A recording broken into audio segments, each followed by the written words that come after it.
Hello! After Rambo returned from captivity in Vietnam with awards and honors, his life in America didn't go well. The veteran was treated unkindly, and he got into a confrontation with police officers.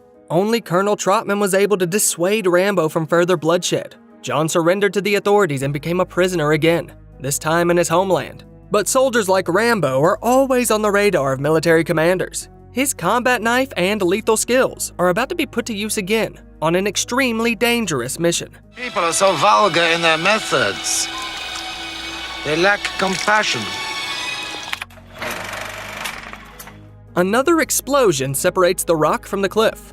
In the quarry under the scorching sun, the prisoners are smashing huge boulders. One of them, John Rambo, is ordered to stop swinging the hammer. He has a visitor. The former Special Forces operative accustomed to hard labor reluctantly takes a pause from his work. He follows the warden and at the fence meets his old acquaintance, Colonel Trotman. Under his command, Rambo went through the Vietnam War and later agreed to surrender to the authorities alive. The colonel has long been looking for an opportunity to get his soldier out of prison, and the day has finally come. After asking the guard to leave them alone, Trotman explains that the government needs Rambo's help again. There are American soldiers still held captive in Vietnam. They are kept in the very camp that Rambo managed to escape from. No one knows the terrain better than the veteran, and only he can accomplish the mission. His task will be to infiltrate the enemy's site and find out how many US citizens are still in captivity. John, as usual, doesn't say much. He's become disillusioned with American ideals a long time ago, and returning to the place where he was brutally tortured doesn't seem like the best idea. But even in his homeland, he would still have to toil behind bars for another 5 years. Trotman understands what Rambo really needs. He will be temporarily reinstated in the army, and if the soldier completes the mission and survives, he will receive a presidential pardon. Rambo is considering all his options. His life has no real meaning. All his fellow soldiers are dead. His friends and family are gone. Does he really need this freedom? It's unlikely that his mutilated mind and body will ever find peace and happiness. But if he manages to help the prisoners who are suffering just like him, surely they're just as angry at the state that abandoned them in the Vietnamese jungles. John agrees. The colonel informs him that the next time they meet will be in Thailand at a military base. He's about to leave, but John stops him with a question. Sir, do we get to win this time? Trotman replies that will depend on Rambo himself. Soon the prisoner gets transported to a US base in Thailand. The helicopter is met by a chatty Erickson, who says that he is honored to work with Rambo.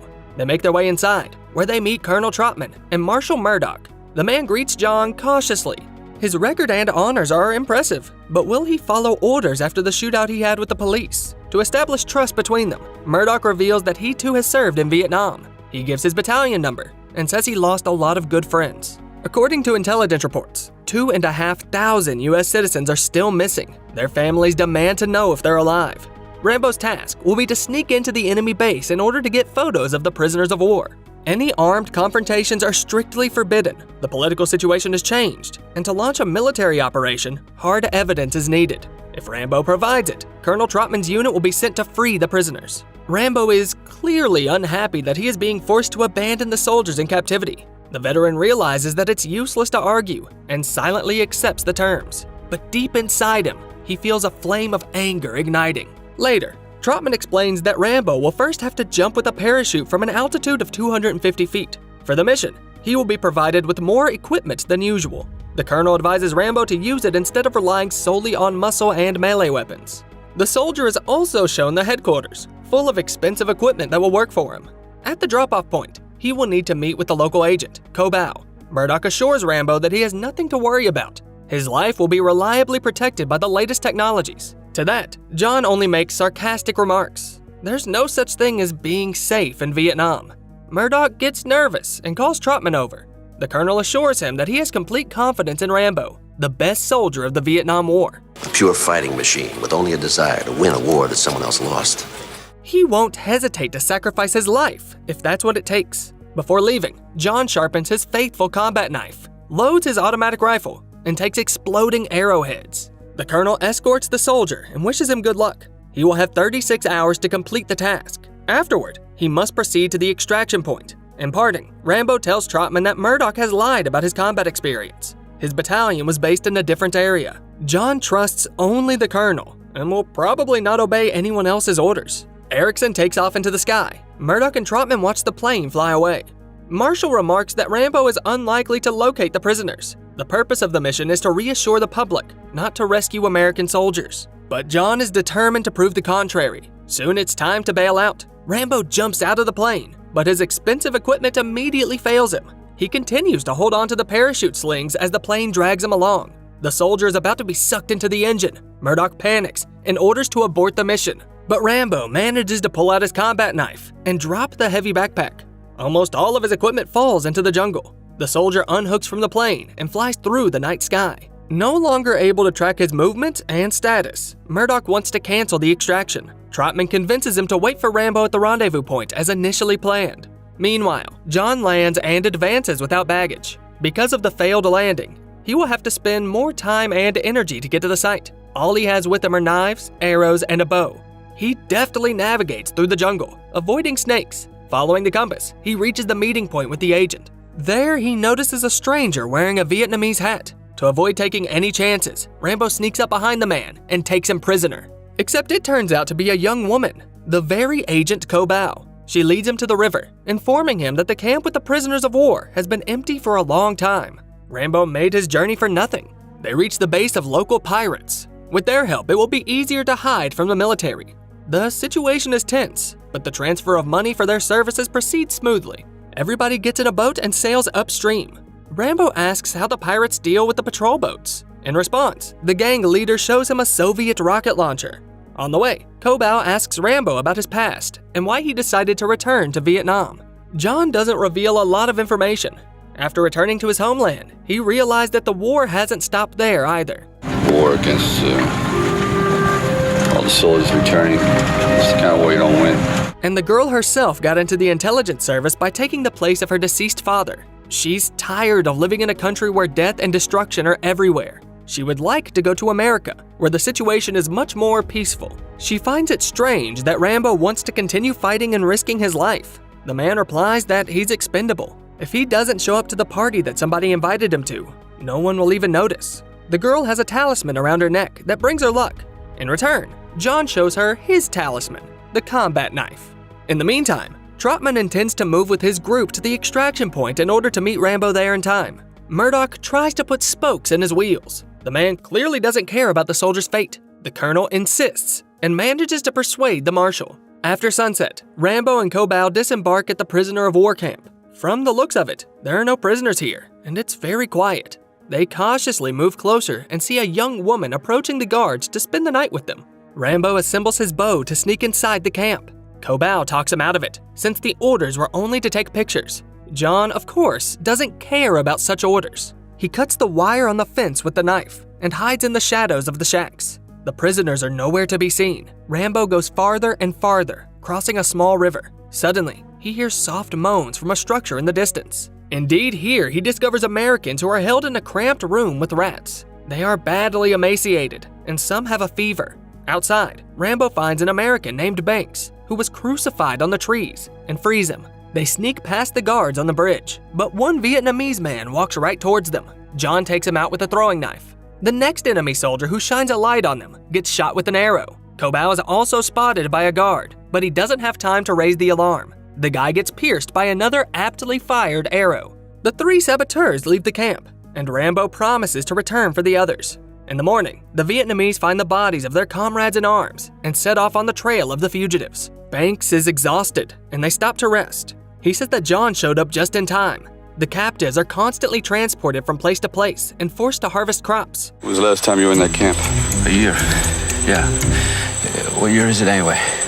The answer shocks Banks. 10 years have passed since the official end of the war. The trio reaches the river and boards the pirates' boat. They must cross a mile until the extraction point.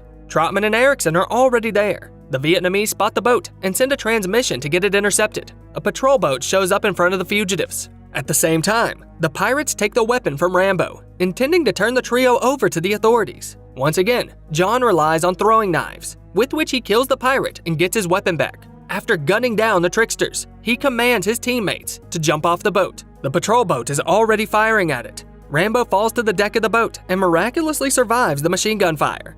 Afterwards, he retrieves the pirate's rocket launcher and blows up the pursuers. The patrol boat catches fire, but continues to sail forward, threatening to ram their boat. But as John tries to escape, he gets caught by a surviving villain. He throws a noose around Rambo's neck and holds him aboard. The soldier is once again saved by his combat knife, and he manages to dive into the water before the collision. Rambo meets up with the others on the shore and heads off into the jungle. As he approaches the rendezvous point, he says goodbye to Kobau. The girl asks John not to consider himself expendable. But in the rice field, Rambo and Banks are spotted by the military. They start firing mortars at them, and the Americans can barely dodge the shells. Erickson and Trotman spot them from a helicopter. With his last ounce of strength, Rambo drags the exhausted Banks after him. This is reported to Murdoch. As soon as the marshal realizes that Rambo has found a living prisoner of war, he kicks everyone out of the HQ. Left alone, Murdoch orders Erickson to cancel the operation and return to base immediately. Trotman realizes what's going on and tries to intervene. For this, he is held at gunpoint. There's men down there! Our men! No, your men. Don't be a hero. The colonel can't do anything, and the helicopter leaves for the base. All this time, Rambo fights off the approaching enemies.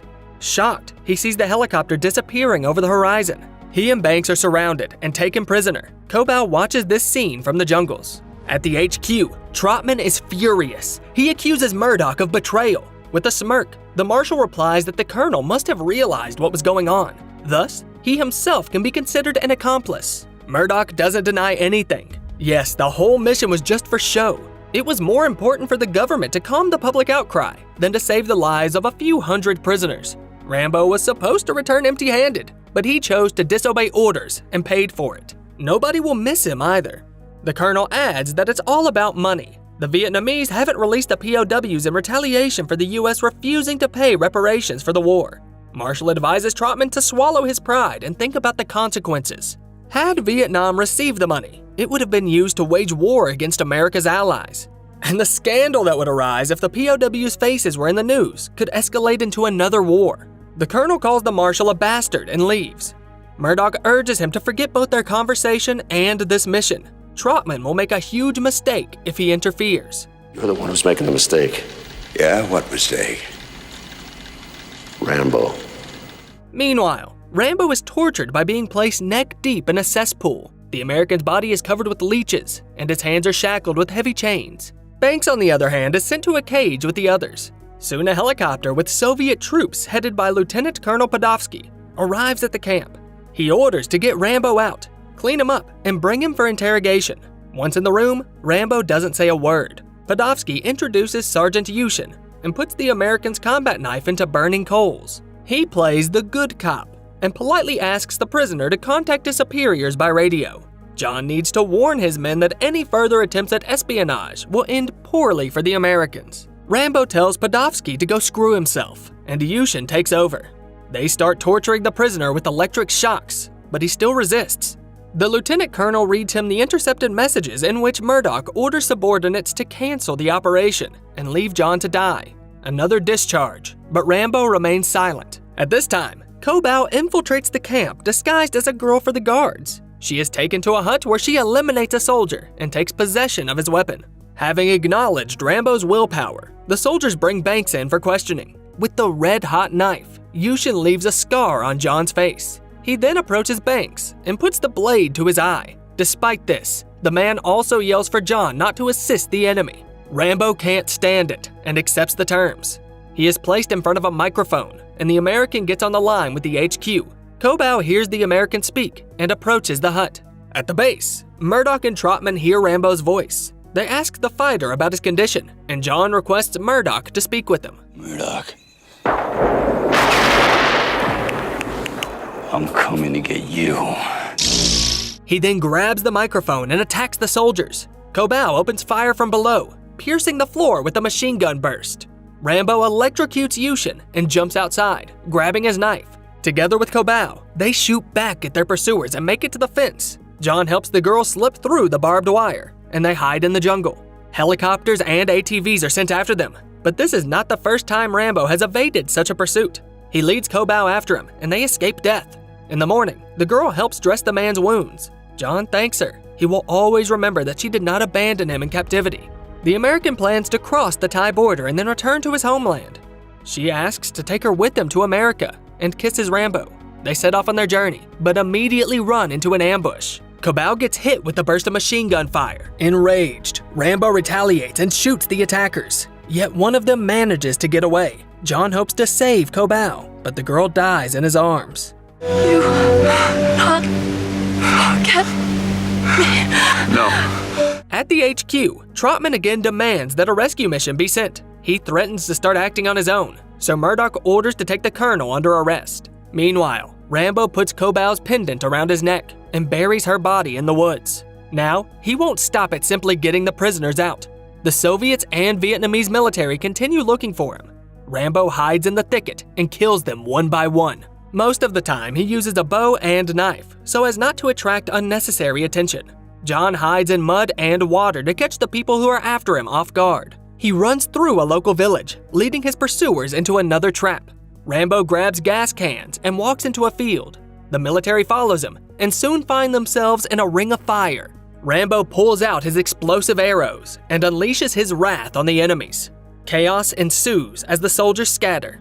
John also tracks down the man who killed Cobao and managed to escape earlier. He shoots an arrow at him, and the scoundrel gets blown to bits by an explosion. Suddenly, a helicopter with Yushin on board appears in the sky. It drops a bomb on Rambo, but the soldier manages to dive into a lake. The Russians descend, trying to pierce the man with bullets. John jumps out of the water, climbing onto the helicopter. He and Yushin engage in hand-to-hand combat in the cockpit. The helicopter soars into the air, and the big man grabs Rambo by the neck. John manages to get the upper hand and throws his opponent out of the aircraft. The pilot is the next to go. Rambo flies the captured helicopter to the camp and attacks it with bombs. The huts and equipment are blown up. John skillfully handles the machine gun as well, destroying the soldiers. He lands and begins shooting down the guards. Rambo releases the American prisoners and leads them to the helicopter. One of them gets wounded by a Soviet soldier, but John quickly kills the last enemy. He takes off to take the Americans to a base in Thailand. They are pursued in a huge attack helicopter by Podolsky.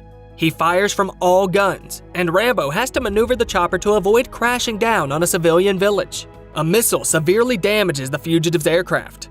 Rambo manages to land the burning helicopter in the shallows of the river. Podolsky flies closer and sees that the American is sitting at the helm, unconscious. Anticipating his victory, the lieutenant colonel prepares to fire the last shell. Suddenly, Rambo wakes up and fires his grenade launcher. The enemy helicopter is blown to pieces. John lifts the damaged machine into the air and contacts the base. Prepare for emergency landing. Arriving with American POWs. Murdoch leaves the room in a panic, and Trotman orders to meet Rambo. John must hurry to save the wounded. He manages to land the helicopter and immediately arms himself with an M60 machine gun. His first step is to approach Erickson. Glad you made it! Trotman says nothing to the soldier, letting him enter Murdoch's command center. Inside, Rambo fires a huge clip, destroying all the high-tech equipment. He goes into the marshal's office and pulls out his knife. Murdoch tries to justify his actions by saying that he too was following orders from his superiors. Rambo grabs the bastard and brings the blade over him. With all his might, he holds back from finishing him off then and there, but he knows it won't help the cause. Murdoch is aware that there were a lot more captured American soldiers in Vietnam. John demands that the marshal deal with the problem. Find them, or I'll find you. Rambo goes outside where the doctors are already helping the prisoners. Trotman asks what Rambo is going to do next.